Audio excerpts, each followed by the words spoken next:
Do you believe art can change the world? So do I. On this show, we meet artists whose work is doing just that. Welcome to Art Heals All Wounds. I'm your host, Pam Uzel.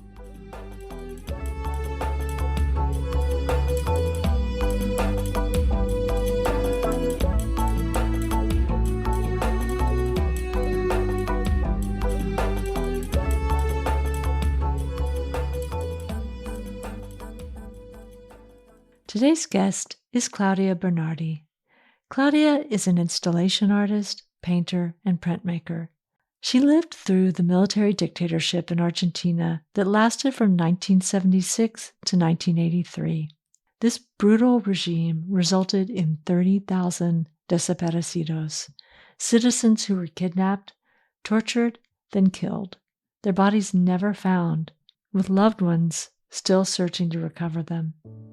In 1986, the Argentine Forensic Anthropology Team was formed to search for the disappeared of Argentina.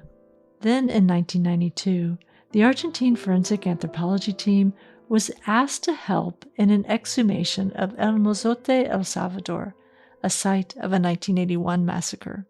Claudia was asked to come with them as a cartographer, mapping the evidence found at the site. This experience in El Mozoté changed her life, giving her an idea about how art might be used by survivors of political violence. Claudia founded a collaborative art, education, and human rights initiative in El Salvador called Walls of Hope. This collaborative art school was formed to aid victims of violence and displacement in creating community murals that visually share the often unspoken atrocities committed against them. This idea is strange and wonderful and so powerful. Community members affected by violence participate in creating murals that show the painful and brutal memories of the past, and sometimes hopeful images for the future. Walls of Hope teachers, Claudia and three Salvadoran artists, America Argentina Vaquerano, Claudia Berenice Flores Escalero, and Rosa del Carmen Argueta, facilitate in the planning of these murals, but they don't do any of the artwork. The images created are all visual testimony of the survivor participants. Claudia has now written a book called Art Against Brutality, Community and Collaborative Art Projects with Survivors of Political Violence. This book shares the stories of several murals created in the Americas by communities affected by political violence, including several in the United States. What's amazing is that the artists of all these murals are untrained, but the final results are incredibly beautiful and also very haunting. Claudia's writing, as she shares the history behind each project, is also beautiful and unflinching. There's real power in refusing to forget and refusing to stay quiet. Art Against Brutality shows the power in remembering. Remembering the stories from brutal regimes that are intentionally lost in the rush to sanitize history. For some survivors, they were speaking aloud the horrifying acts they and their loved ones endured for the first time. Creating art in community changed these atrocities from their personal painful secrets to a history. Reading about these murals changed me. I'm not really sure how to explain it better than to quote Claudia from our interview. When she talks about these murals, she says, "They are composed with sorrow. They are born from tragedy, and they end up being such a remarkable wonder of beauty. And how that happens, I have no idea.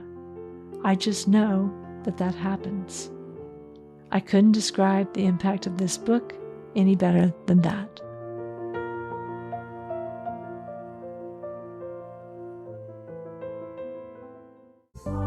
You want to know how you can really help me keep this show going? Follow me on your favorite listening app. So easy, right? And if you really want to give the show a boost, leave me a 5-star rating or review. Hi, Claudia. Thank you so much for being on Art Heals All Wounds today. Thank you so much for the invitation. I've just finished reading your incredibly moving and beautiful book, Art Against Brutality. Can you share a little bit about what this book is?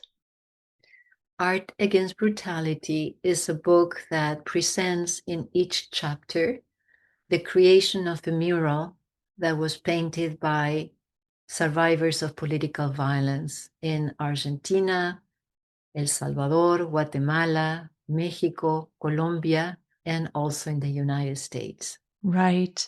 And the first question that I had when reading this book is that you start our story, first of all, by dedicating it to, I want to make sure I get her name, Rufina Amaya Marquez. Mhm. Who was Rufina Amaya Marquez? Rufina Amaya Marquez was the only survivor of the massacre at El Mozote, which took place in December of 1981. When the war in El Salvador ended, the two parts of the conflict, meaning the government of El Salvador and the guerrilla armed forces, the FMLN, the Farabundo Martí Liberation National Front, met in Chapultepec, Mexico on January 16th of 1992 to sign what it was historically very monumental, which was the peace accords ending that conflict. And among the many aspects of the peace accords agreement, there was the creation of an international commission to investigate violations of human rights that were perpetrated during the many years of the war. That was called the United Nations Truth Commission. So the United Nations Truth Commission had the mandate to investigate violations of human rights against civilian population. With that mandate, the Truth Commission nominated the Argentine Forensic Anthropology Team to perform the exhumation at the massacre place of El Mozote. It is important to say that El Mozote's massacre was not the only one. There are many, many massacres perpetrated during the war, but there were a number of circumstances of the massacre at El Mozote that made it paradigmatic. That's the legal term. One of those aspects of the uniqueness of this massacre is the number of victims. There were more than 1,000 victims in a small hamlet in the north of Morazan, which is the northern eastern part of El Salvador. And the other paradigmatic aspect is the whole case of investigation expands from only one testimony, which was Rufina's. So Rufina narrates in her testimony what happened at El Mozote between December 11th and 12th. When one talks about the massacre at El Mozote as a legal case, is not only the hamlet of El Mozote, is El Mozote, eh, La Joya, Cerro Pando, Rancherías, Jocote Amarillo. I mean, the whole massacre at El Mozote that happened between the 11th of December and the end of December included many other hamlets around El Mozote. But El Mozote was the one chosen by the United Nations Truth Commission. So Rufina is the one who told us the story. Right. And it was life-changing moment to meet Rufina and to learn about her story, to become friends eventually. And that's why I dedicate the book to her. Right. And you were part of that exhumation that occurred there. Is that correct? That is correct. I should remark that I'm not a forensic anthropologist. I am an artist. My sister, Patricia Bernardi, is a founding member of the Argentine Forensic Anthropology Team. So when the exhumation of the massacre was being planned, Patri asked me if I could come to El Mozote to create the archaeological maps. So I am, in the context of the investigation, I am the cartographer. So in this particular case, and in any case of investigation, the archaeological maps show the rendering of the physical space where the exhumation is going to take place. And imagining that the Argentine Forensic Team will find human remains, the archaeological maps identify the location where the human remains are being found and associated objects, which counts for garments, clothing, objects that belong to the life of the people at the time of the massacre. And very importantly, especially very importantly in this case, ballistic information, ballistic evidence. So the archaeological maps are showing the physical location of the massacre, then the physicality of the human remains, and then the ballistic evidence.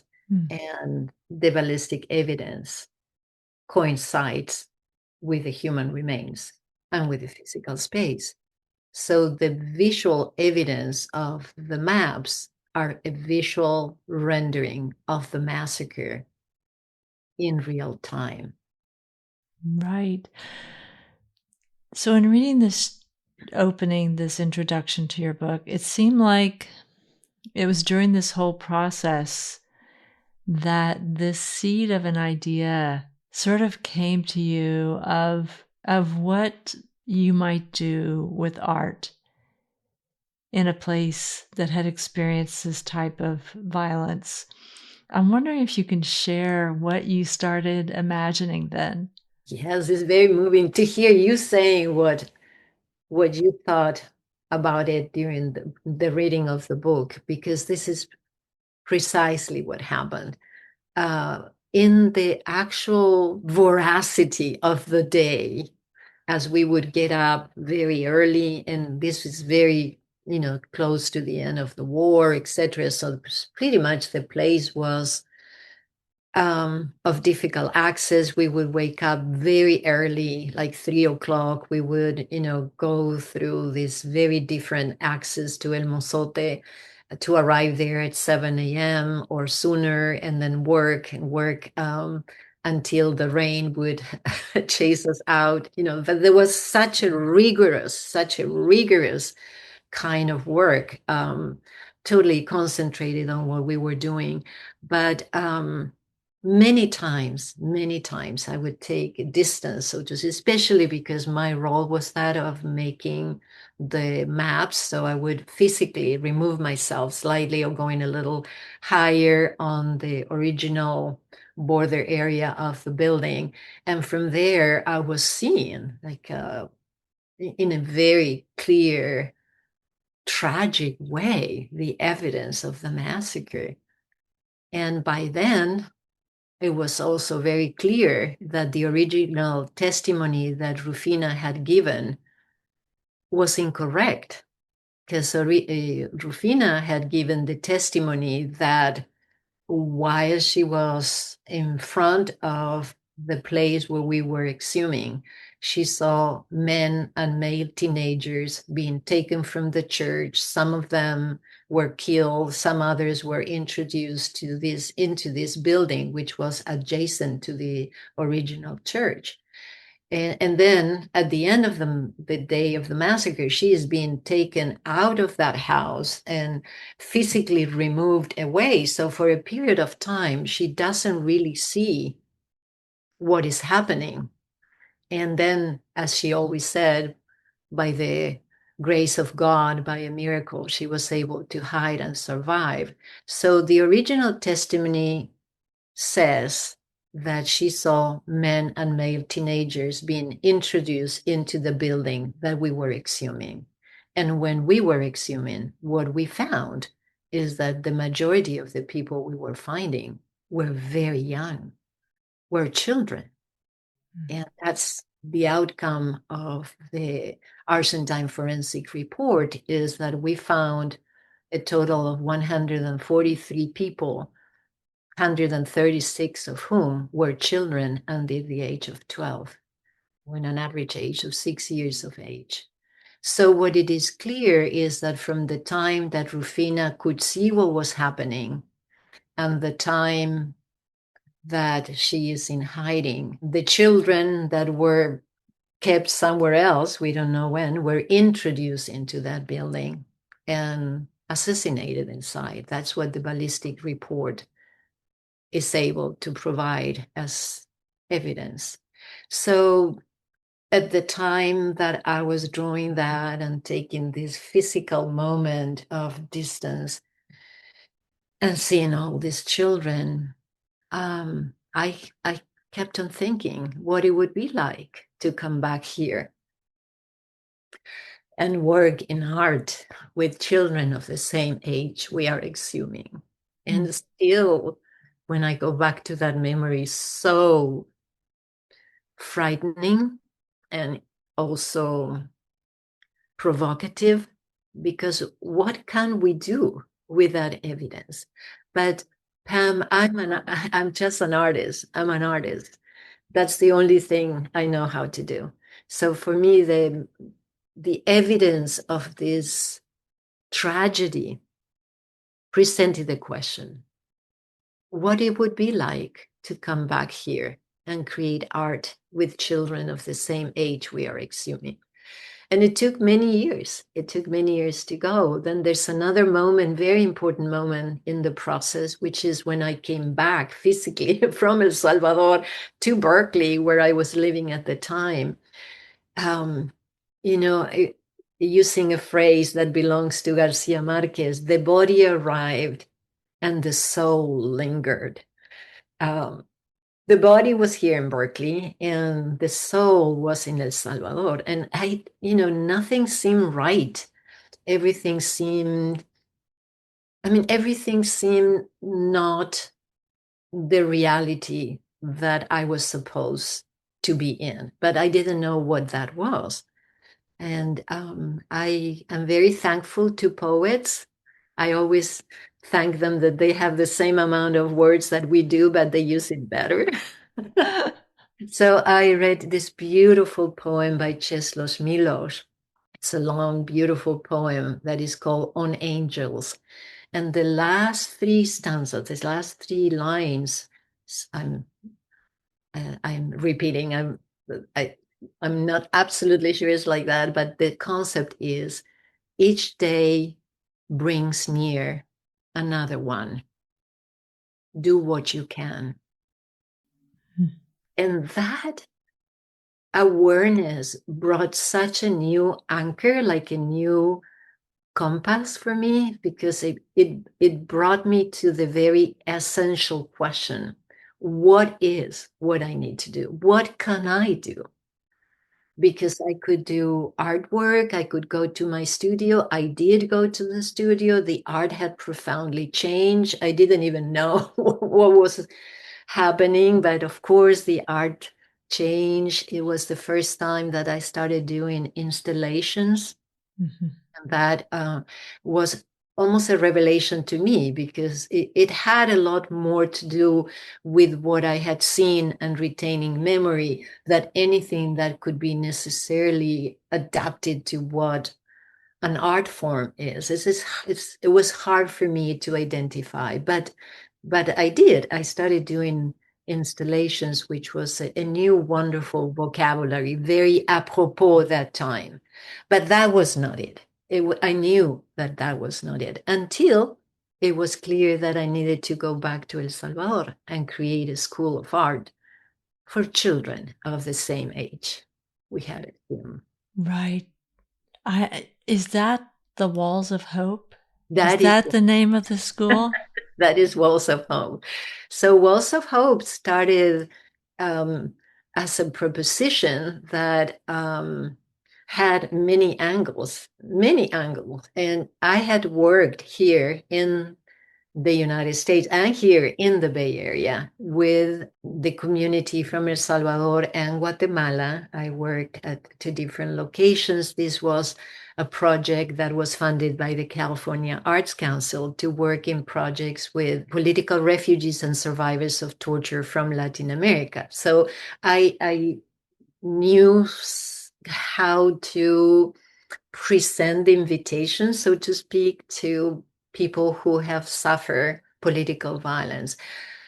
But that was completely different to being in a place that was a place of war. And I'm someone, Pam, who resists vehemently the concept of post-war, because that gives us, I think, the illusion that a conflict can be over. And I don't think that's possible. I think when there is a war, there's always a war. And the damage of the war is persistent generation after generation. So to say post-war is not something that I want to use. I understand why, but to be right there, 4 kilometers north from where the massacre place was, this place is called Perquin, the war was felt as if it had ended the day before. The conflicts, the poverty, the awareness, the fear, all that, right? So when I first arrived to Perquin, I proposed to the mayor at the time and to other people of the community if they wanted to work in art.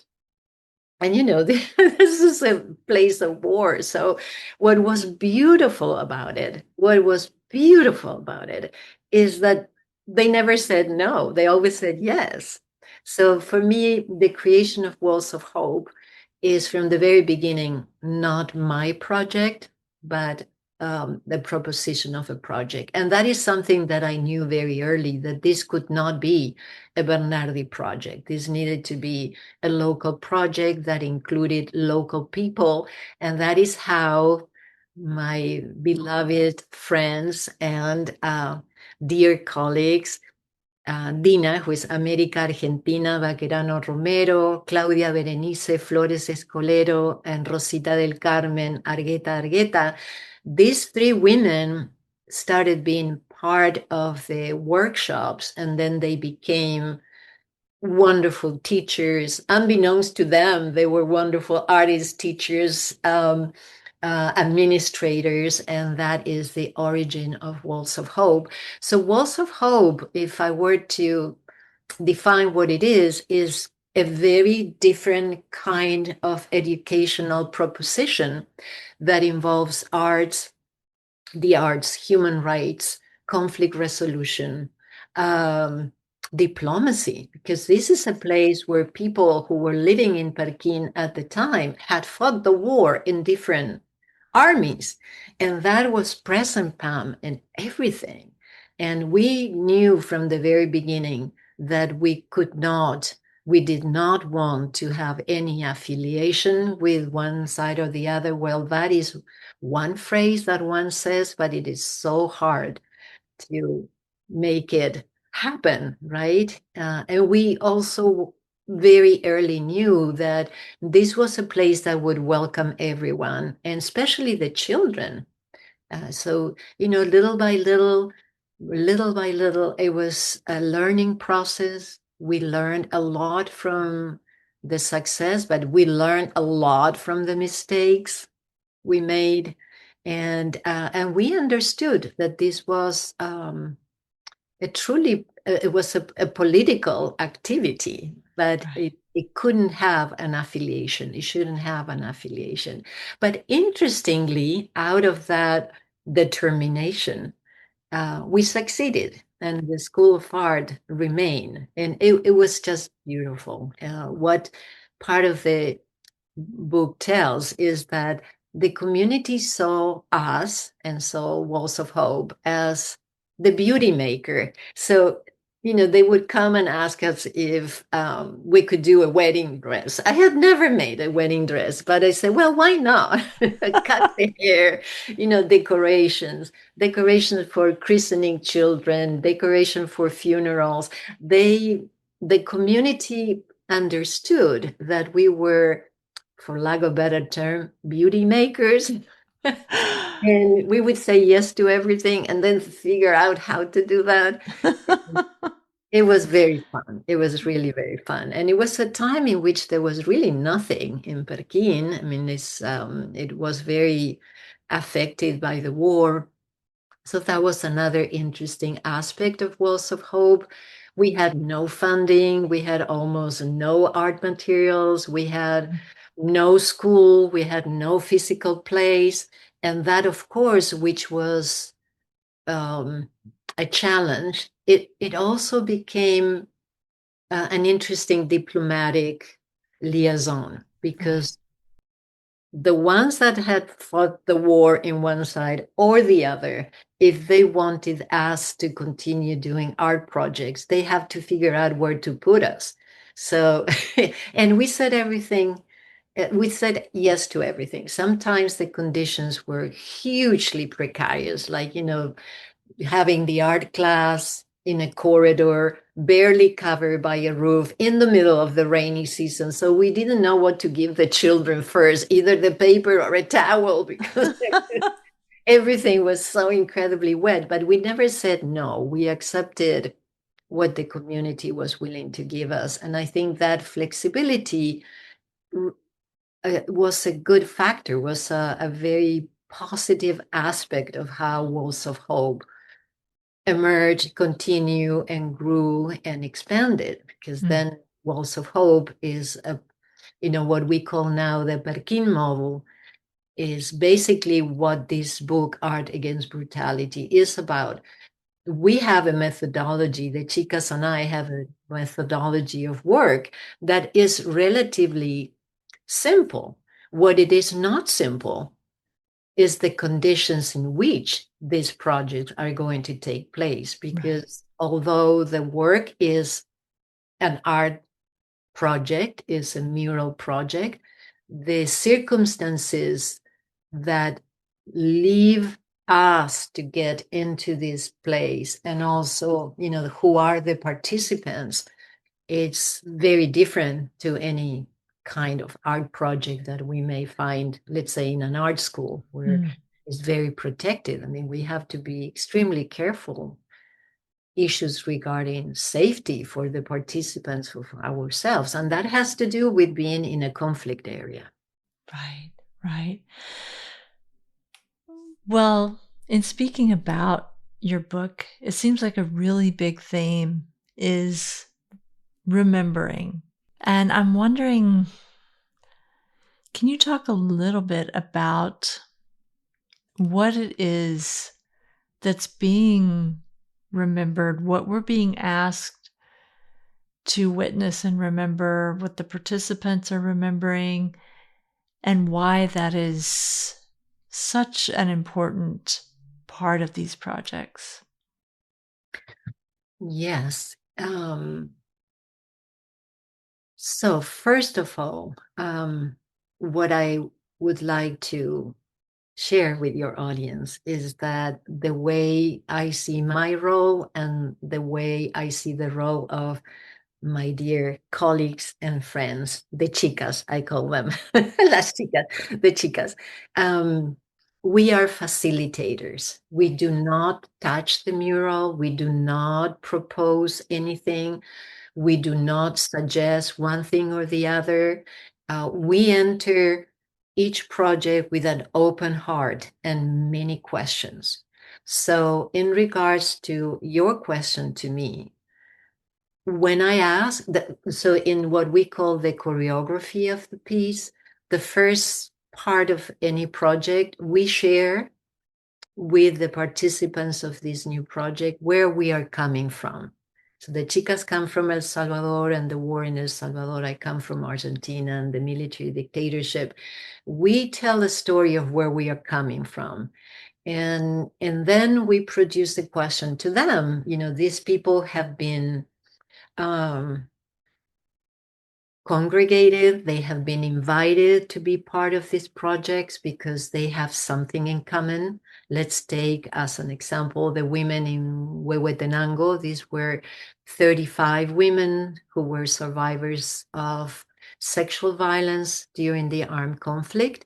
What was really interesting about this group of women is they all came from Huehuetenango, which is the northwestern part of Guatemala, but they spoke all different languages. They did not understand each other. They had to rely on the interpreter as much as we had to rely on the interpreters. So that's in itself amazing, right? To think about the fact that they had been brutalized for the same crime, but they did not know that this had happened to other women. So my question to them is, what is this mural going to be about? And in the context of these circumstances that I just described, most frequently, not to say always, the participants want to talk about what happened to them. In this particular case of Huehuetenango was pointedly interesting because the women wanted to use the mural as a prop to talk to their daughters of what had happened to them, because they had not spoken to the daughters about what happened to them. So what these murals are about is about shared memories that the participants are willing, capable to speak about in a visual form. But this is not what I generate. The question is very simple. What is this mural going to be about? There are some normalizing questions that we always ask, such as, does this mural have past, present, and future? And if it does, where would you place the past, where the present, where the future? And sometimes murals have that, sometimes they don't. But that is the beginning of what in visual arts can be called the composition. Right. Now, if one thinks about the traditional form to think about visual arts, one thinks about form, color, and composition. But in these projects, form, color, and composition has another component, which is memory, personal and communal. And I think that creates a completely different paradigm of creation, in which the one who draws herself, himself, themselves in relationship to a history that belongs to all of them. And many times, the participants of these murals don't know each other before we get together in front of a white wall, of a white canvas. But the reason for which they are congregated in front of the mural is because they share a history, and it is up to them to find how to tell it. So in relationship to your very good questions about what the viewer gets or what the viewer should get, that is something that I'm afraid I cannot answer.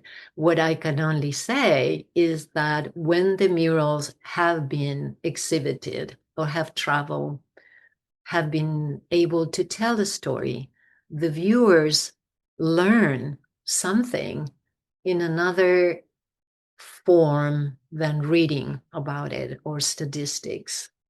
And in any kind of literature about conflict, there is so much to be said, but it is infrequent that one gets to learn about the catastrophe of violence from the victims. And I think that is what you get if you look at the murals and if you spend time making connections. And another aspect that is as mysterious as it is monumental is that these murals are very beautiful.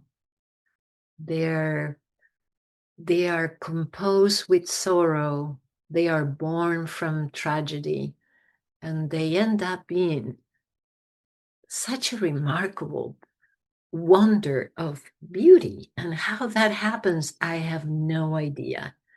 I just know that that happens. I look at that with amazement. And many, many, many times the participants of this, everyone in the murals that this book collects have never done art before. And in some cases, Some of the participants have not even held or even seen a paintbrush before. So how can that happen from never to in a week doing this? I don't know. Yes, I was so glad that there were a lot of photographs of these murals, and especially the detail photographs. I mean, it's really wonderful to see the overall piece, but within your storytelling, there's a lot about the details of what each contributor wanted to add to the mural. And so to be able to see what the final, representation of that was really incredible. I do want to ask you about, though, it seemed like you did do a community Walls of Hope mural in Argentina. And it seemed like that one, you were very apprehensive about doing that one. And I'm wondering if you can talk a little bit about your feelings of doing this type of project in Argentina. The first answer to your very good question is that I didn't even know or consciously knew that I was terrified about doing that. I had, done by then, this is 2014, quite a number of wonderful murals elsewhere. And every time I would go to Argentina, I would share that with friends. And they would say, why are you not doing this here? Well, I was finding excuses, this and that. I think the short answer to something very complex is that it's too close for comfort, for one thing. And then the practicality of it. Argentina is a country that has such an agile history with human rights. It's really moving in the history of the 20th century, how Argentina, after the military junta, was able to come together, create the trials against the military junta, the many organizations for human rights and on behalf of human rights that there was a little, how would I put it, daunting to think how to start. Now, for me, the closest connection was possibly going to be going through and with the acceptance of the Argentine Forensic Anthropology Team, because, as I said, my sister is a founding member of the team.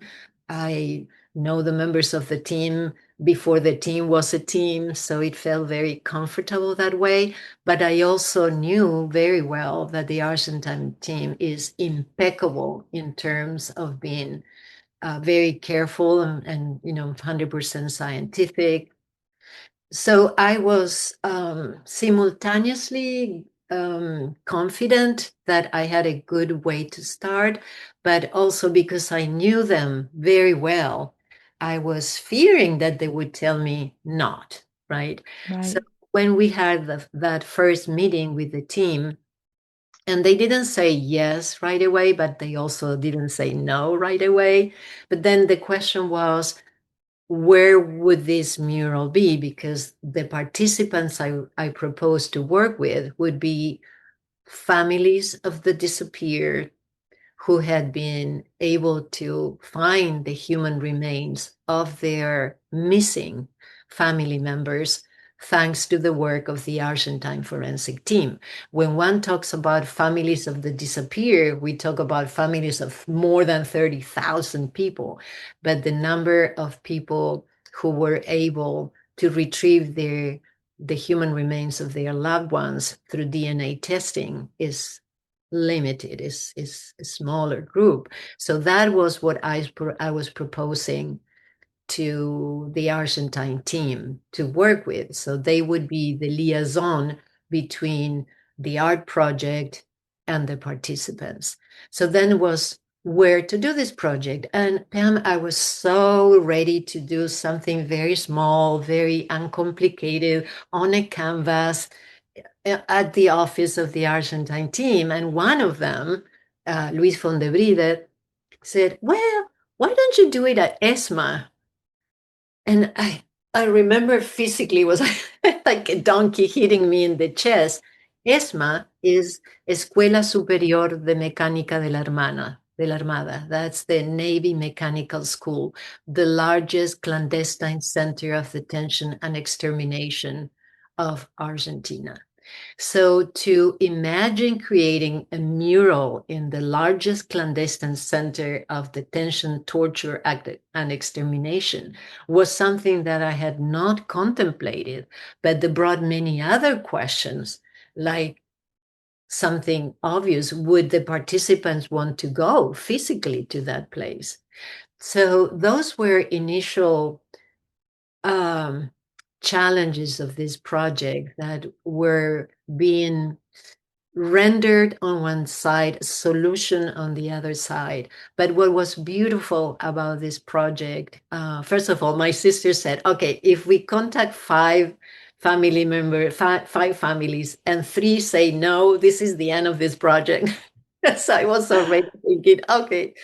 But that not only did not happen, but the way Patri and the Argentine team progressed with this project was by very carefully approaching the families of the disappeared in a very respectful, very careful way, and proposing this as something that could happen. And we receive unanimously um, responses that were saying incredibly moving things, such as, we are indebted to the Argentine Forensic Team. Our life changed when we received the human remains, but all that intensity and all that anticipation and then the receiving of the human remains was so huge, and then it stopped. So this mural project was a possibility for them to continue having a sense of belonging to a story that all of them shared. And that is what the mural at ESMA is about. It's incredible, really. And I remember writing to a friend a very fast email saying, I'm writing this email very fast because I have to go with the mural paints to ESMA. And then I stopped and I said, I have to take the mural paints to ESMA. Can you imagine? I mean, my head exploded at that time, thinking we are entering this place of horror with brushes and colors and memories. It's, I don't know. And Mozoté for me was a brain transplant. And the mural at ESMA, painted by the families of the disappeared, is another brain transplant. It's a change of paradigm. Right. And I still wonder, this, I think that chapter ends with this very subtle and persistent moment of awareness. Sometimes, I don't know, I'm cleaning the house or watering the plants or cooking something. And I think, did we really paint a mural at ESMA? And the answer is yes, we did paint a mural. Yeah. I love all the murals, but that is one of my favorite murals. Some of the details of that especially are incredibly moving. And I am going to say, I know we talked about this through email, so I prepared you for this question because I know there are legal parameters around what you can speak, but all of these horrific acts of violence were very devastating, but the chapter that haunts me is the mural projects you did with the incarcerated youth, the unaccompanied juvenile migrants from Central America, mostly, but also from Mexico. That chapter haunts me because I feel like the other chapters, there was a real ability for transformation and movement. And the one about the incarcerated youth, it sounded so kind of maybe one of the worst things I can imagine, this state of not knowing what's going to happen to you, not knowing if you're ever going to be liberated. So, first of all, I can't believe that you were able to do these projects with them. But what you can talk about, can you share a little bit about these projects with these youth? Yes, and I thank you for the opportunity, because I agree with you. I think we are living in a moment of torment. I think maybe what you felt in terms of the other projects is that, tragic as they were, there was a historical realm that places them before the mural. And the murals painted within the criminal justice system in the United States by undocumented, unaccompanied Central American migrant minors is happening now when you and I are talking and your listeners are listening. This is a torment that is happening right now, and that it doesn't seem to be in any time better, safer, empathetic in any time soon. If anything, what it shows, or what has shown me within the time that I work there, is that the policies that affect these migrant, Central American undocumented migrants that are minors, are getting tougher, crueler, more devastatingly unjust. And this is happening while you and I are talking, and your listeners are listening. And I'm repeating on purpose because there is a rhythm, and the rhythm is catastrophic. So so many discoveries from working in these projects. First and above all is that all the young men and women that I met within the criminal justice system of the United States never wanted to commit a crime. They are the embodiment of the outcome of a system that placed them out of poverty and circumstances in situations that they could not fully manage. And I like to give you an example because it's so clear. This is a vignette on a mural, large mural. He was not allowed to come out to paint on the mural, so he sent his drawing. And the drawing so this was a drawing created by a young man from Honduras, age 16. And what the viewer sees is someone with a weapon killing someone else, and that someone else is falling. So it's sort of diagonally placed on top of a mounting of other bodies that also have been killed. And there is a text that accompanies this incredibly powerful drawing that one can understand is being created by someone who didn't have a lot of schooling for the way the rendering of the script is and the grammatical mistakes. But the message is so powerful. It says, "Stop the violence. The government of Honduras has the obligation to create work options for us, the youth. Do it for peace and do it for us." Pam, that is how the problem is being solutioned. What these kids need are options that they don't have. Mm. And I feel that as an adult, I have a responsibility to say, I am partly responsible for this. Because what that kid is saying is precisely what we all should be thinking in Honduras and outside Honduras. So all this paraphernalia of the criminal justice system will not work now or ever. This is not how you solution a problem. Right. So that is one of the things I learned. And among all the many other aspects of the lives of these young men and women who have such a tenacity for life, and who I know if they would be ushered towards a different kind of alternative, they will be remarkable men and women. And I'm someone who is determined not to do sugarcoating. I mean, I'm Argentine by temperament. I cannot sugarcoat anything.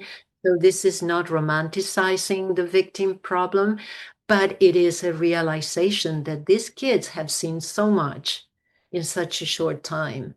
They are equipped to see the world differently, but they cannot do it alone. They are kids, they are young. And, Right. and this is not what the criminal justice system is offering them. This is not a solution. This is a cruel torment that will continue to be the torment. And we are responsible for even learning about it and knowing about it and doing nothing about it. Right. So you're right, is one of the most devastating chapters in the book. And to me, on a personal journey, one of the murals is the third mural that the book acknowledges, which has a remarkable name, is called Allow Me to Flower One More Time. There's a beautiful heart painted in the center, and the message is that, please allow me, give me another chance. That's what the mural is asking.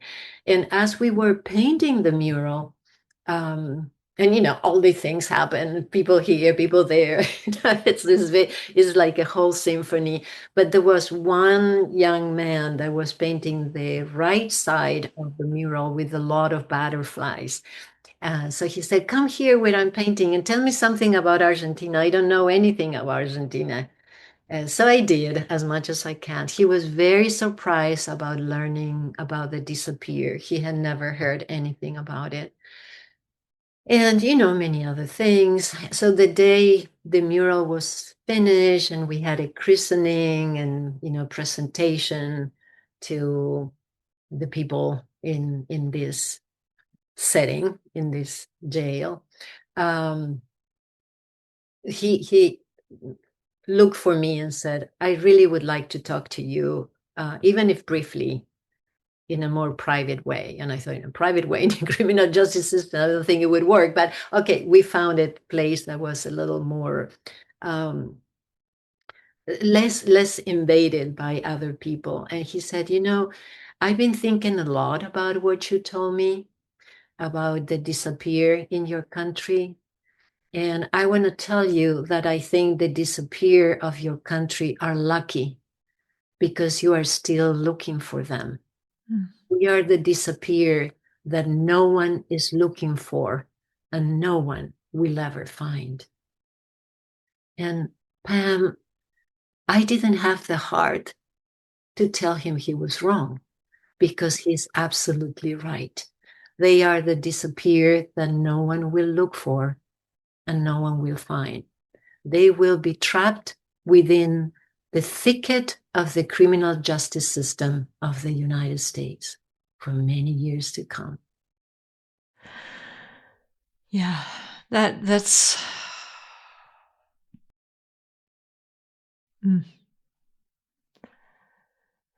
it's a really hard thing to think about. Yes, it is. Yeah. And it is also something that could be different. It could be. In fact, you have to ask yourself, why did it ever become this way? It opens so many questions about what is the perception of these kids among the general public. Right. What is the political rhetoric of calling migrants rapists or calling migrants, Criminals. or calling migrants, othering them. They are the aggression. Emphatically not. They Right. are not the aggression. They are the victims of a system of power in the wrong hands. That's Right. what they are. But they are also very young. As adults, we should ask that. So, but, in the context of the narrative that the United States seems to be embracing is not only morally corrupt and wrong, it is embarrassing. It is embarrassing. Mm. One of the greatest books I read last year is by Omar El Akkad, and takes the investigation is on Gaza, Palestine. But I was particularly attracted and in awe and in admiration and thankfulness to the title. The title is One Day Everyone Would Have Been Against This. Mm. And I want to think that at one level in our consciousness, somehow hidden somewhere, there is the awareness that there are many decisions that are being taken that are simply embarrassing and wrong, and that will make us feel really, really guilty at one point, hoping that there's some kind of amendment in the future. And yes, one day everyone would have been against this. But now there are many that are in favor. Right. And that is perplexing to me.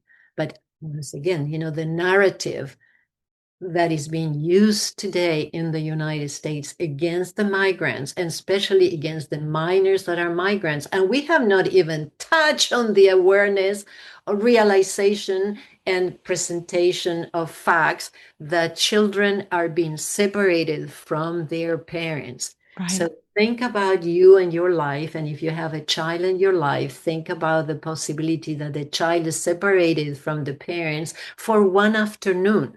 And then multiply that for years.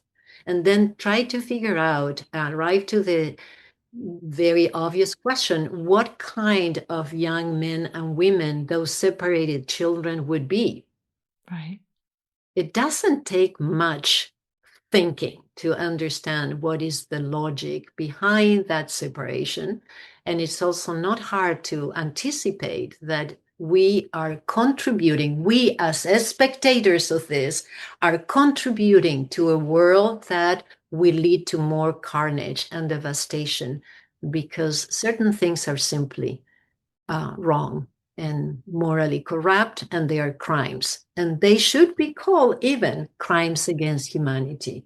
I I think agree. the whole concept keeps on being expanding. It's really interesting in the context of Argentina. When the military junta ended, Argentina didn't have a paradigm of law that included violations of human rights against civilian population and crimes against humanity in the country, because one doesn't expect that in a democratic country the government will be responsible for this. So Argentina, exemplary, I would say, had to go through an enormous revision of the constitution to create the paradigms of the trials against the military junta. In other words, language needed to be recuperated, reobserved, and recontextualized to place in the context of a trial. The same is true about Nuremberg. There were no legislations that applied to that kind of crime. I believe, Pam, that we are in a time that is similar. We are witnessing violations of human rights against civilians that are being disguised as new law, but that is a mistake, and that is a crime. And Right. I don't know if I will see it to be tried, but I think we are in absolute need of a change of paradigm of law. Right. Locally, nationally, internationally. We are Right. in a time in which the others are becoming an object of violence only for not being like us. That's something that a wonderful neuroscientist, Robert Sapolsky. I'm such a fan of Dr. Sapolsky. But he wrote one of many books that he wrote is called Behave. And it starts with the understanding of what happens neurologically when one identifies the self different than others, the othering of others. And I think from that awareness of neuroscience to the exposure to the violence of a narrative that continues to other people who are different than us, it's a terrible mistake. And it's once again embarrassing. We have seen it already. Hello. Don't you remember 1944, 1936, 1945? Do you remember that in Europe? And we are not even counting the violence in our continent, the whole massacres in the indigenous population of all the continent. And have we not learned anything from that? So it appears that the answer is a robust no. But I think I do not want to live with a no. I want to live with that other concept that Omar El Akkad brings. One day, everyone would have been against that. And I think for me, the working in these community-based projects where people have suffered the unfathomable, I have never once experienced the bitterness of violence against others.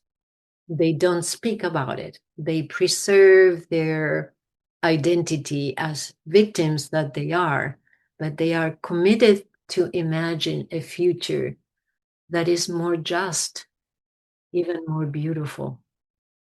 And that's incredible. Right.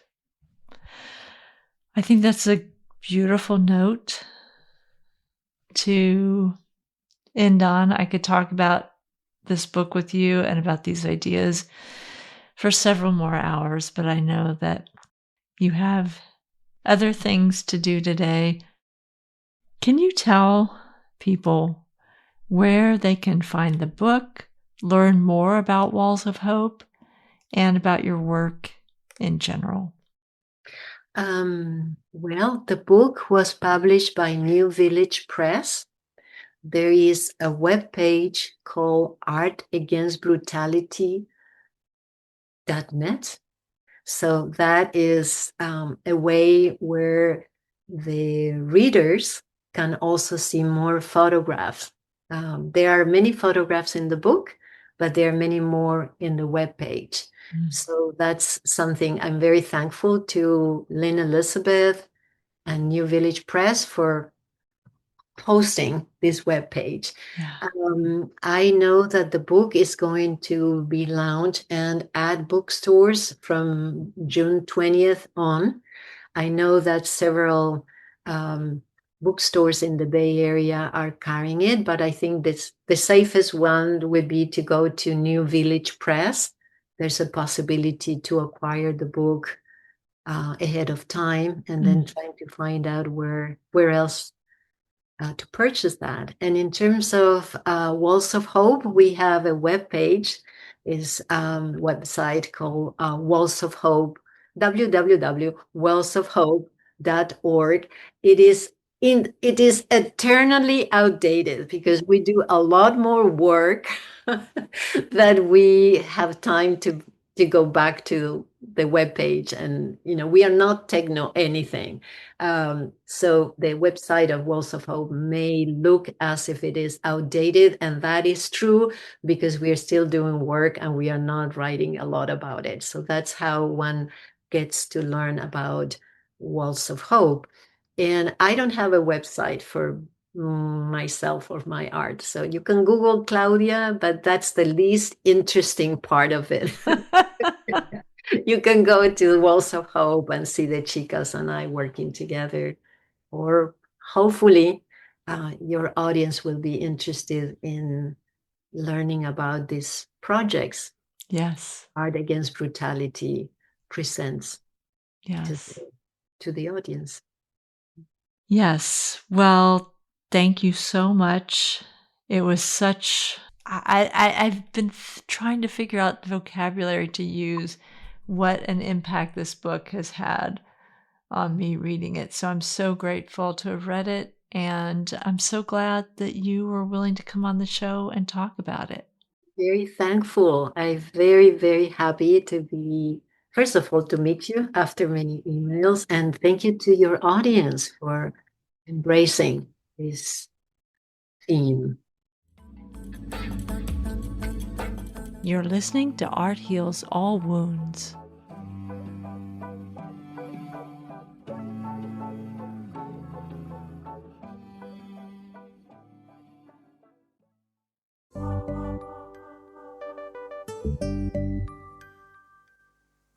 Thank you so much to Claudia Bernardi for sharing about her book, Art Against Brutality, on the show today. It was really an honor to be able to talk to her about this book. I'll put the website for the book up in the show notes. I hope a lot of people read this book and think about the things happening right now that we need to remember and speak of. I'll also put a link to the Walls of Hope website as well. Thank you to everyone listening. I'm not using social media at the moment, but you can always reach me at my website, arthealsallwoundspodcast.com. Like everyone else in the world, I also have a Substack. If you want to keep up with the show, you can subscribe and reach me that way too. The music you've heard in this podcast is by Ketsa, Lobo Loco, and Barbara Higby.